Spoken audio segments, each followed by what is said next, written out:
Shalom saudara-saudara, kita bertemu lagi dalam Pastor Message. Saya mengucapkan Merry Christmas. Tuhan memberkati kita semua. Dan sebentar lagi kita akan memasuki tahun yang baru, tahun 2024. Ya, firman Tuhan, mari bersama-sama kita merenungkan tentang masa depan itu sungguh ada. Karena dalam Amsal 23 ayat 18 mengatakan demikian. Karena masa depan sungguh ada dan harapanmu tidak akan hilang. Firman Tuhan mengatakan masa depan itu sungguh ada. Ada orang yang tahu masa depannya, tapi ada orang juga yang tidak tahu akan masa depannya. Blank, saudara. Tapi firman Tuhan mengatakan karena masa depan itu sungguh ada. Orang yang tahu dirinya punya masa depan, saudara, akan punya kekuatan untuk menghadapi masa kini. Kenapa? Karena kita tahu kita punya masa depan, masa sulit, masa kini sesulit apapun yang kita hadapi, pergumulan apapun yang saya dan saudara hadapi di dalam kehidupan saya dan saudara, kita punya kekuatan untuk menghadapinya.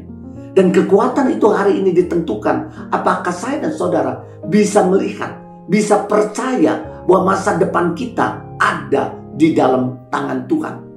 Masa depan keluarga kita ada di dalam tangan Tuhan. Masa depan pekerjaan kita, masa depan bisnis kita, masa depan anak-anak kita itu ada di dalam tangan Tuhan. Jadi orang yang punya masa depan yang luar biasa di dalam kehidupan kita adalah orang yang percaya bahwa masa depannya adalah masa depan yang penuh dengan harapan. Tuhan sanggup pulihkan kita. Karena firman Tuhan mengatakan masa depan sungguh ada. Sehingga kita tetap kuat, kita tetap optimis, kita tetap semangat di dalam kehidupan saya dan saudara. Kita tetap ada sukacita karena kita punya masa depan bersama dengan Yesus. Dan harapanmu, firman Tuhan mengatakan tidak akan hilang. Jadi orang yang bisa melihat masa depan adalah orang yang punya pengharapan. Jadi kita tidak bisa memisahkan antara masa depan dan pengharapan. Karena orang yang punya pengharapan pasti punya masa depan. Tapi orang yang putus pengharapan, saudara, ya, dia tidak bisa melihat masa depannya. Di dalam Tuhan ada masa depan. Dan selama kita punya pengharapan, kita akan melihat masa depan kita luar biasa bersama dengan Tuhan. Amin, saudara. Kita akan belajar dari Naomi dan Ruth. Sama-sama mengalami masa yang sulit di dalam kehidupannya. Dalam Rut 1 ayat 11 dan 12.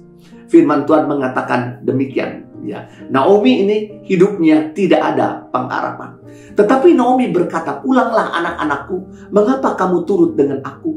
Bukankah tidak akan ada lagi anak laki-laki yang kulahirkan untuk kujadikan suamimu nanti? Pulanglah anak-anakku, pergilah, sebab sudah terlalu tua aku untuk bersuami. Seandainya pikirku ada harapan bagiku, dan sekalipun malam ini aku bersuami, bahkan sekalipun aku masih melahirkan anak laki-laki. Saudara, Naomi berkata dalam ayat 12, seandainya pikirku ada harapan bagiku. Ini menunjukkan bagi dirinya, bagi Naomi tidak ada harapan. Naomi berada dalam keputusasaan karena dirinya tidak berdaya. Karena dia berpikir Allah itu tidak peduli. Mengakibatkan adanya kepahitan dalam hidupnya. Mengakibatkan hidupnya menyerah Naomi. Mengakibatkan hidupnya tidak ada pengharapan.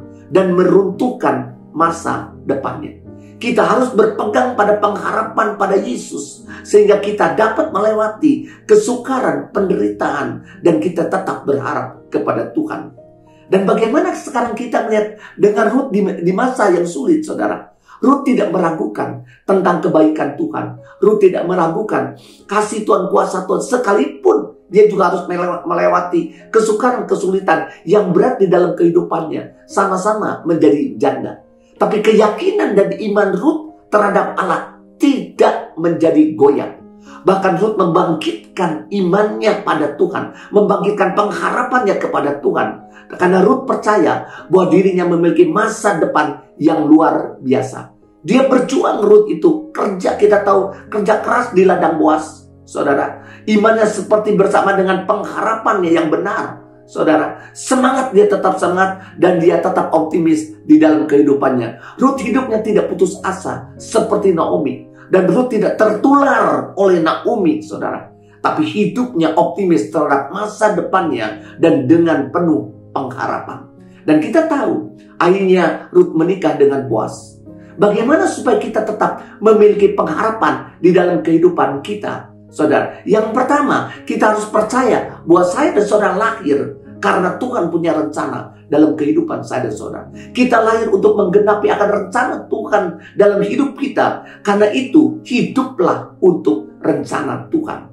Yeremia 29 ayat 11 mengatakan demikian. Sebab aku ini mengetahui rancangan apa yang ada padaku mengenai kamu. Demikianlah firman Tuhan. Itu rancangan damai sejahtera yang memberikan hari depan yang penuh dengan harapan, saudara. Jadi pengharapan kita adalah untuk menggenapi rencana Tuhan dalam hidup kita. Yang kedua, bagaimana kita bisa tetap memiliki pengharapan di dalam kehidupan kita? Kita harus percaya bahwa Tuhan bisa mengubah situasi kondisi apapun. Kita tidak bisa mengubah kondisi situasi apapun, tapi Tuhan bisa.